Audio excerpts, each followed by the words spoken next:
அனைவருக்கும் இனிய காலை வணக்கங்க. அதாவது 28/4/2028 அந்த அன்னைக்கு நம்ம சுயம்பரா பார்வதி ஹோமம் நடத்தலான்னு பிளான் பண்ணியிருந்தோம். சில சூழ்நிலை காரணமாக, அதாவது பார்த்திங்கன்னா இன்னும் பதிவுகள் அதிகமாக வரல.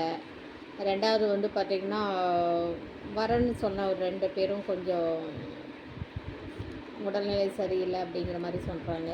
அப்புறம் பார்த்திங்கன்னா பாதி பேருக்கு சொல்கிற காரணம் என்னென்னா வெயில் அதிகமாக இருக்குது அப்படிங்கிற மாதிரி சொல்கிறாங்க. அதனால் இன்ன வரைக்கும் பார்த்திங்கன்னா ஒரு 10-15 பதிவு தான் ஆகிருக்கு. அந்த 15 பதிவுகளில் நம்ம ஒன்றும் பண்ண முடியாது.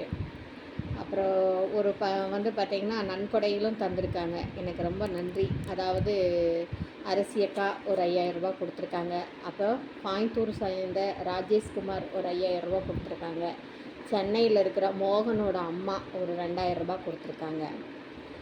இப்படி பார்த்திங்கன்னா எனக்கு இப்படி நன்கொடை ரொம்ப ஒரு கண்டிப்பாக அன்னதானத்துக்கு உதவுறது ஒரு மிகப்பெரிய புண்ணியம்.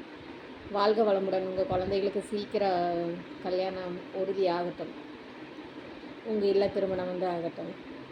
1000 ரூபா கொடுத்து பதிவு பண்ணுறதுக்கு யோசிக்கிற நீங்கள் அவங்கெல்லாம் பாருங்கள். உங்களுக்காக நான் என்ன சொல்கிறது, சென்னையில் இருக்கிறாக்கெல்லாம் வரவே முடியாது.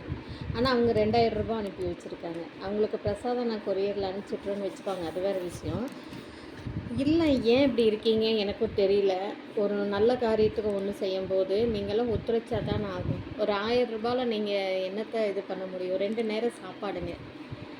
எல்லாமே நேற்று அரேஞ்ச் பண்ணிட்டு வந்தது பார்த்திங்கன்னா காலையில் ஏதோ ஒரு டிஃபன் கொடுத்துடலாம், உப்புமா போட்டுக்கலாம், இல்லைன்னா பொங்கல் போட்டுக்கலாம் அப்படின்னு சொல்லிட்டு காலையில் டிஃபன் ரெடி.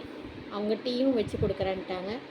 மத்தியானம் தக்காளி சாப்பாடும் தயிர் சாப்பாடும் 2 நேரம் சாப்பாடுங்க. கண்டிப்பாக சுயம்பரத்துக்கு வரவங்க, ஒரு ஜாதகத்துக்கு வரவங்க 2 பேர் கம்மியாக வர மாட்டேங்க. 2ங்கிறது 3 பேர் கூட ஆகும். அப்படிங்கும்போது பார்த்திங்கன்னா நான் இதை சொல்ல வேண்டாம் தான் நான் நினைக்கிறேங்க. ஆனால் இருந்தாலும் சில நியாயங்கள் சொல்லி ஆகணும் இல்லையா, அதுக்காக சொல்கிறேன்.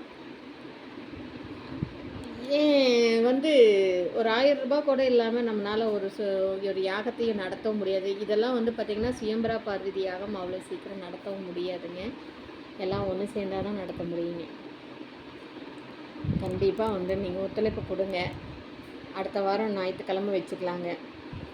அதனால் பதிவாகாதது மெயின் காரணம், ஒரு காரணம். அப்புறம் வரன்னு சொன்னவங்க 2 பொண்ணுங்க கொஞ்சம் அந்த மாத பிரச்சனைங்களால் அவங்க கோபத்தில் உட்கார முடியாதுன்னு எனக்கு கூப்பிட்டு சொல்லிட்டாங்க. அது ஒரு பிரச்சனை. ஏன்னா இருக்கிற பொண்ணுங்களை கம்மியாக அவங்களும் ஏன் வராமல் இருக்கக்கூடாது அப்படிங்கிறனால, சரிங்களா? அதனால் அடுத்த வாரம் ஞாயிற்றுக்கிழமையாவது தயவு செஞ்சு எல்லோரும் கொஞ்சம் பதிவு பண்ணிவிட்டு வாங்க. கண்டிப்பாக நீங்கள் 1000 ரூபா கட்டுறதை நான் 1000 ரூபாய்க்கு அதை விட உங்களுக்கு ஒரு மடங்கு அதிகமாக தான் நான் உங்களுக்காக இது பண்ணுவேன் ஒழிஞ்சு அதில் இது பண்ண மாட்டேன், சரிங்களா? அந்த அளவுக்கு ஒன்றுக்கு ஒன்று ஒத்துழைச்சா ஊர் கூடி தேர் இழுத்தாதாங்க இழுக்க முடியும். ஒரு நல்ல காரியத்துக்கு ஒத்துழைப்பு கொடுங்க. அனைவரும் வாங்க. நம்ம 5/5/2024 வச்சுக்கலாம். 28/4/2028 கேன்சல் பண்ணிடலாங்க. அது கேன்சல் பண்ணினதுக்கு 5/5/2024 வச்சுக்கலாங்க. அந்த கோயிலும் அற்புதமான கோயில். உண்மையாலுமே ரொம்ப இதாக இருக்குது. நம்மக்கிட்ட என்னென்னு தான் பதிவாகி மீதி செலவு போக மீதி இருக்கிறத அந்த கோயிலுக்கு நம்ம அப்படியே டொனேஷன் பண்ணிடலாங்க. நம்ம மொத்தமாக நம்மளோட சமுதாயத்தை சார்பாகவே நாடார் சமுதாயத்தை சார்பாக டொனேஷன் பண்ணிடலாம். வாழ்க வளமுடன். அனைவரும் ஒத்துழைப்பு கொடுங்க. 9524065589 தேவிமணியை காண்டாக்ட் பண்ணுங்கள். ஜாதகம், ஃபோட்டோ, பயோடேட்டா அனுப்புங்க. கண்டிப்பாக ஐடி கார்டு எனக்கு கண்டிப்பாக வேணும். ஜாதி சான்றிதழ் கண்டிப்பாக வேணுங்க. அது நம்மளுக்கு ஒன்றும் அது கஷ்டமான, இது 2மே உண்மையான பயனாளிகளுக்கு கஷ்டமான வேலை அல்ல. அதனால் நீங்கள் தயவு செஞ்சு ஒத்துழைப்பு கொடுங்க. ஒரு நல்ல காரியத்துக்காக நம்ம வீட்டு குழந்தைகளுக்கு சீக்கிரம் கல்யாணம் முடியட்டுது. அது ஒன்று தான் குறிக்கோள். வாழ்க வளமுடன்.